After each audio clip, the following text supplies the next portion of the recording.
வெளியில வந்த CV Shanmugam, SP Velumani அவங்களும் வந்து சொல்றாங்க. அப்போது அந்த சிபிஐ சிபிஎம்ல இருக்கக்கூடிய முக்கியமான தோழர்களும் சொல்கிறாங்க. அப்போ அது உண்மையாக நடந்து தான் இருந்திருக்கு. உண்மையாக நடந்தது தான், அது 100% உண்மை, அதில் எந்த மாற்றமும் இல்லை. அதுக்கப்புறம் இது வந்து ஒரு பொய்யாக இருந்தால், இப்போ கம்யூனிஸ்ட் தலைவர் இவர் பேபி அதை பற்றி பேசுவாரா? கரெக்டாக அவரே முதல்ல ஓப்பன் பண்ணார். அதுக்கப்புறம் அவரை இன்ஃப்ளூயன்ஸ் பண்ணி நான் அப்படியெல்லாம் சொல்லலைன்ட்டு அவரையே மாற்றியெல்லாம் பேச வச்சாங்க. இன்றைக்கி திருமாவளவன் பேசுகிறாரு, பலரும் பேசுகிறாங்க. அப்படி ஒரு முயற்சி நடந்தது, அதுதான் உண்மை.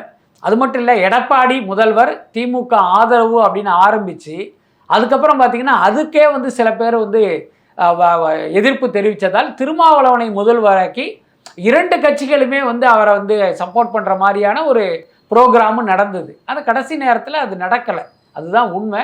இவர்கள் என்னதான் மூடி மறைத்தாலும் உண்மை ஒரு நாள் வந்து தானே தீரும். ஓகே, இப்போ பாஜக அங்கேருந்து என்ன பார்த்துட்டு இருக்காங்க? ஏன்னா வந்துட்டு இங்கே இவ்வளோ விஷயங்கள் நடக்குது, இவர் மின்னல் வேகத்தில் வந்து முதல்வர்கள் முன்னேறி போயிட்டு இருக்காரு.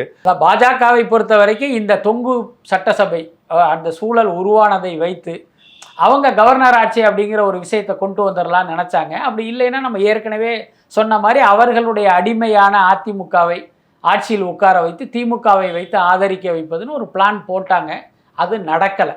இன்னும் சொல்லப்போனால் பாஜக இப்படியெல்லாம் மூவ் பண்ணுவது தெரிஞ்சுதான் கடைசி வரை பார்த்திங்கன்னா பிடி கொடுக்காமல் இருந்த திருமாவளவனே தாவேக ஆதரவு நிலைப்பாட்டை எடுக்கிறாரு.